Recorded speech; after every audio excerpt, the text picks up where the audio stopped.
अब वो अंतर्यामी थे गरीबदास जी, उसकी सारी देख रहे थे। यो भगत तो फ्यूज हो गया। उधर से गरीबदास जी ने जितने वहाँ 5-4 भगत थे उनसे कहा, किसी को तो बैलों को चारा डालने की सेवा दे दी, किसी को कहा भी बैलों को पानी पिला लाओ तालाब पर जाकर के, सब इधर उधर कर दिए। और अपने लिए एक बाल्टी रखवा ली पानी की नहाने के लिए। गरीबदास जी सामने नहाने लग गए पाटड़े पर बैठ के, और वो सामने बैठा था उसको बैठा दिया चारपाई पे, राम राय को बैठ जा। अब उस राम राय वहां बैठ गया। अब चल इतनी दूर आया, इस तो पूछते नो किसा महाराज से हो, इस दृष्टिकोण से वो बैठ गया। अब गरीबदास जी नहाने लगे, स्नान करके वो उठे। अब गांव में क्या है, यहाँ हरियाणा के अंदर धोती बांधा करते पहले तकरीबन सभी किसान या कोई भी था। अब उस धोती का ही एक बेल्ट बना करते एक हिस्से की, आधी ऐसे बांध लेते थे, उसी का एक टुकड़ा उस अलग नहीं करते थे, ऐसे लपेट करके बेल्ट बांधा करते ऊपर के, जहाँ बेल्ट बंधती है उसी कपड़े को ऐसे, उसको अड़बंध बोलते हैं, अड़बंध।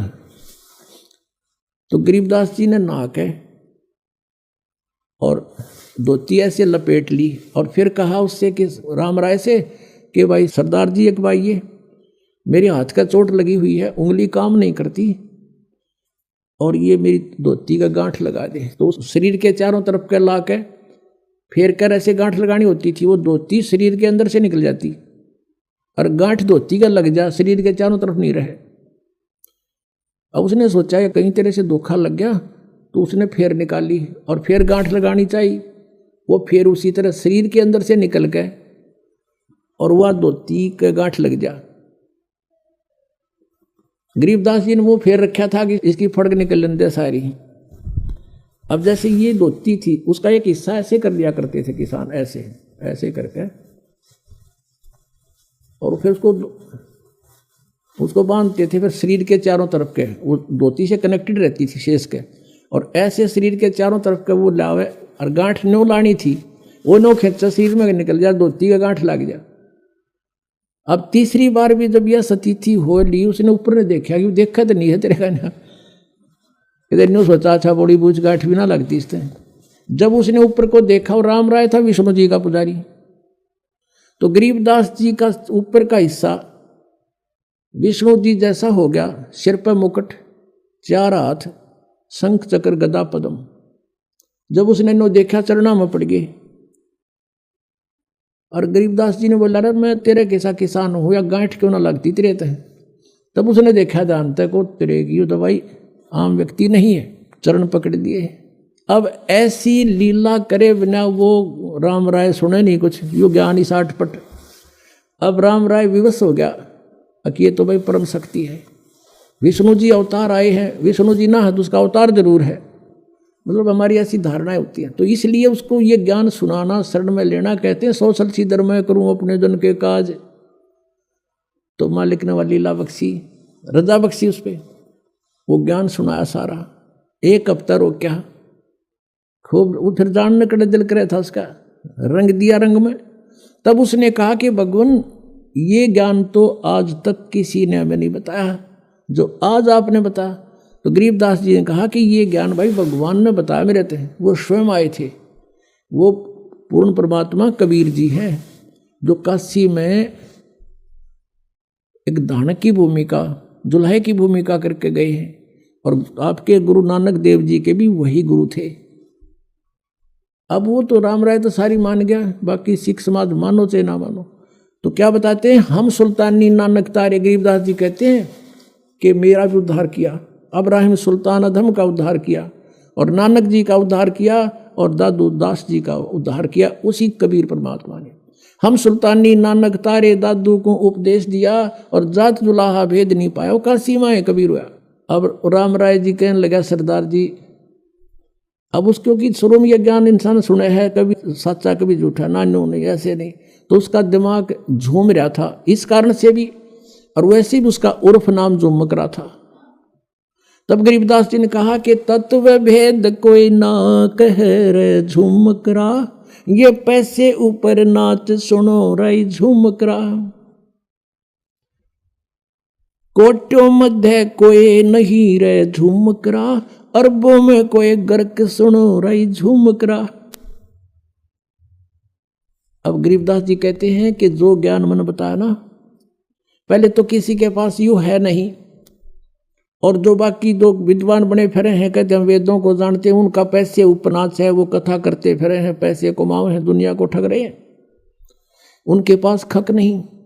और कहते करोड़ संतों में तुझे इस ज्ञान के बताने वाला नहीं मिलेगा, अरबों में कोई गर्क सुनो रहे झुमकरा, अरबों में। अब जैसे पुण्यात्माओं कबीर पंथ देश भर के गुरु इसमें, और जहां देखा वहां कबीर पंथी, तो उनके पास कख नहीं है, वो उनके पास विधि नहीं है सही, तो वो भी काल के ही जाल में है। अब क्या बताया है कि अरबों में कोई गर्क सुनो रहे झुमकरा, गर्क माने कंप्लीट इन ऑल रिस्पेक्ट। जैसे किसी ने ज्ञान सुन लिया और इस दास से तीनों मंत्र प्राप्त कर लिए, और गुरुद्रोही होकर के नाम दान देने लग गया, ज्ञान भी वही बोलेगा, नाम भी वही दे रहा है, लेकिन वो गर्क नहीं, उसको अधिकार नहीं, वो तो दुश्मन है जीव का।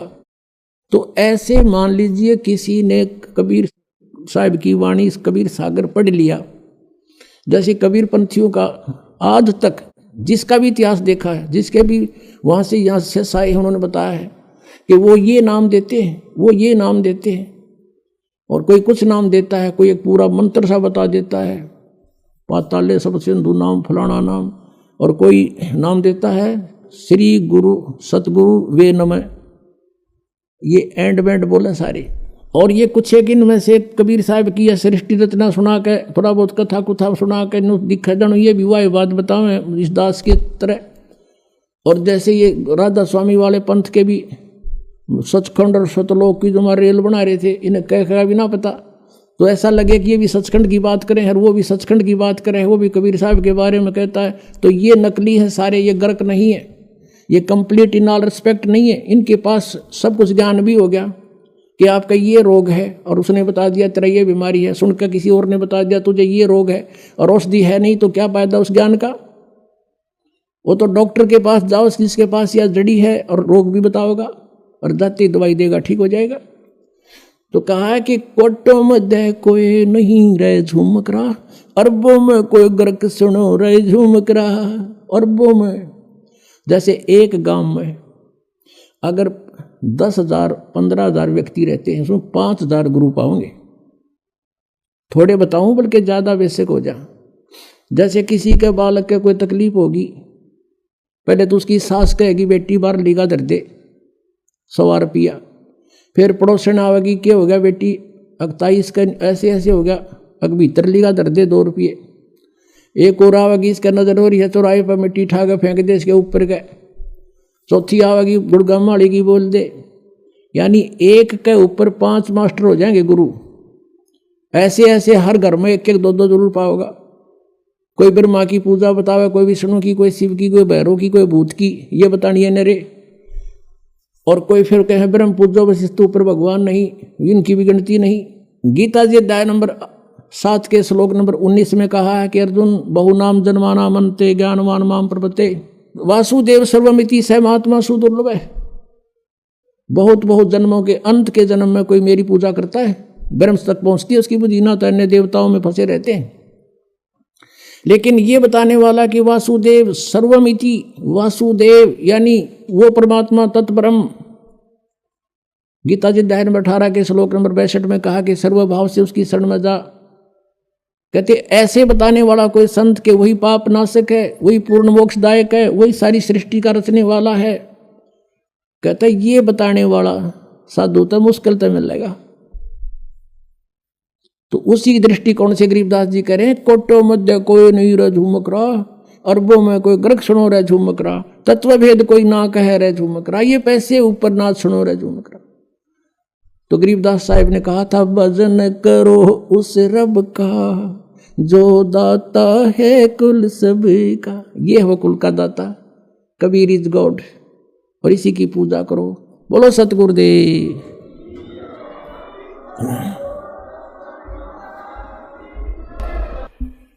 परम पिता परमात्मा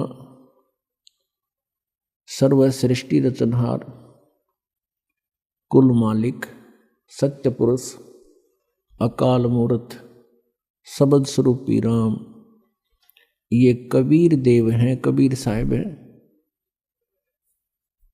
जो भारतवर्ष की पावन धरती पर सन 1398 में विक्रमी संवत 1455 ज्येष्ठ सुदी पूर्णमासी को सतलोक से चलकर एक शिशु रूप धारण करके एक लहरतारा नामक सरोवर के अंदर कमल के फूल के ऊपर विराजमान हुए, एक शिशु रूप धारण करके। उस परमेश्वर ने स्वयं आकर के अपनी जानकारी आप ही बताई है।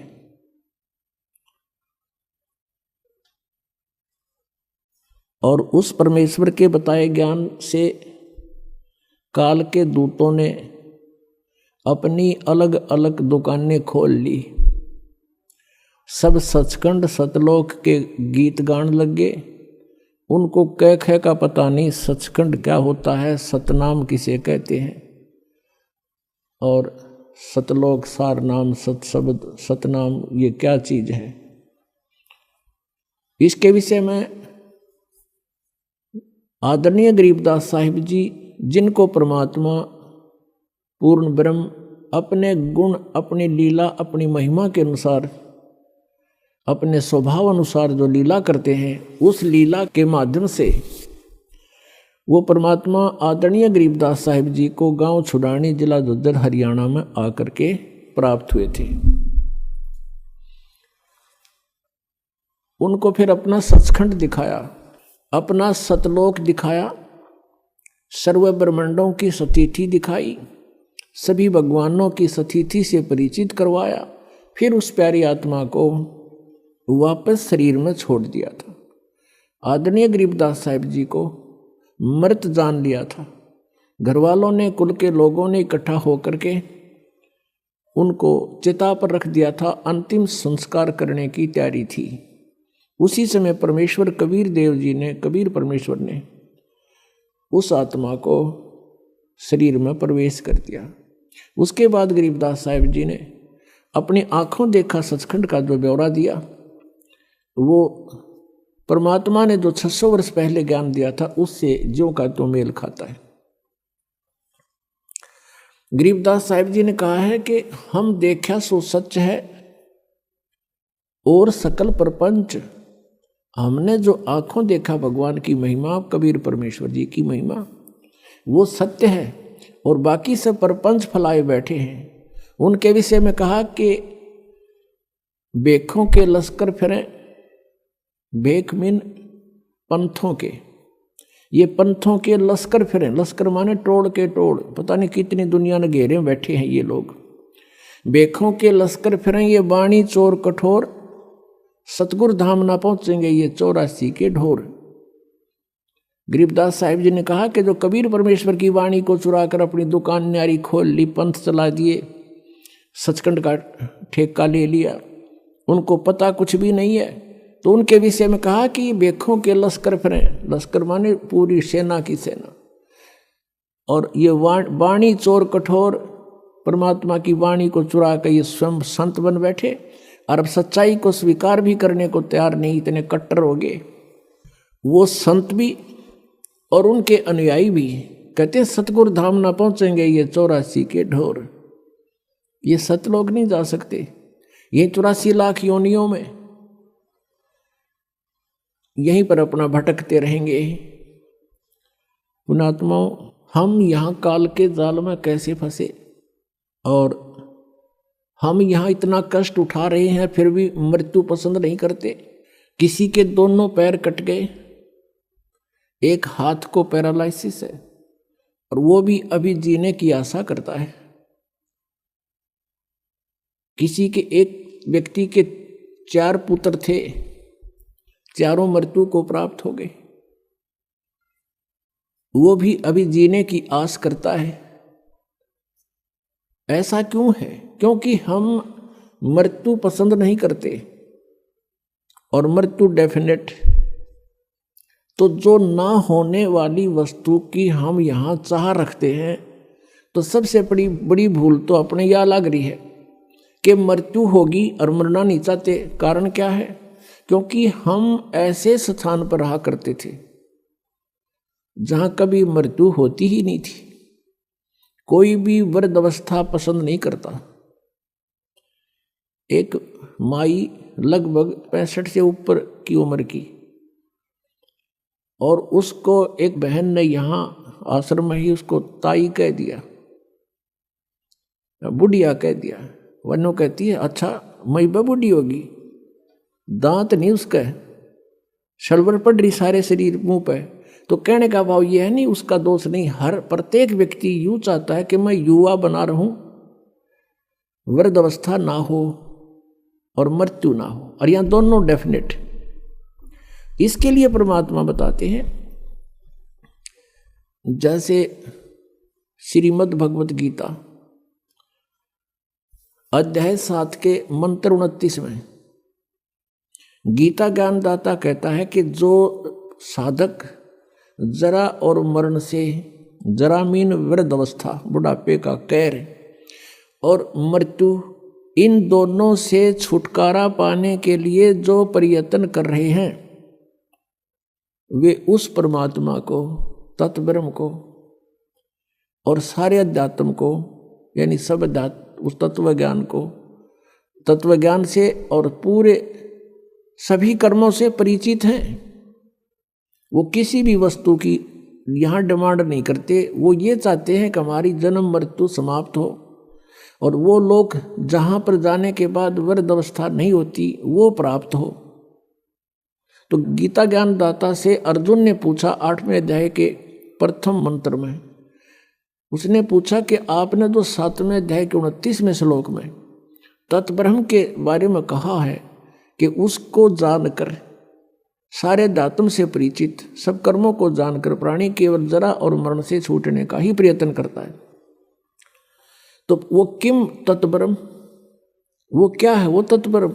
गीता ज्ञानदाता कहता है 8वें अध्याय के 3रे मंत्र में कि वो परम अक्षर ब्रह्म है।